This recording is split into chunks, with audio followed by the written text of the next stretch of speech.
Joined here in studio by Dr. Cara Augustenborg, who is chairperson of Friends of the Earth and lectures in environmental change at University College Dublin. Thanks very much indeed for talking to us on the programme. Now, when you saw this report from the EPA today, was it what you were expecting, or were you surprised? Well, 2 years ago, the EPA reported that we would fall short of our EU climate and emission reduction targets by about 50%.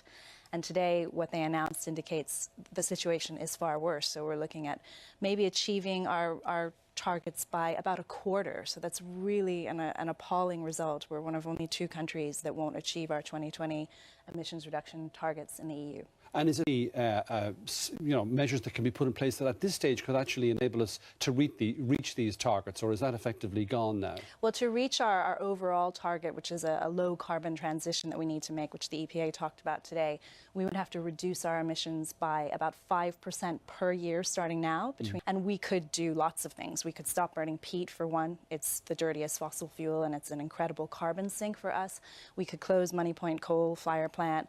We could put a price on solar so we could actually purchase solar energy from people. We are missing out on a rooftop revolution right now across the world, as every other country is putting solar panels on their rooftops and we simply don't purchase solar energy from suppliers. So and all of that involves costs, and maybe the really big cost here is perhaps the price of that for our economic prosperity, for jobs.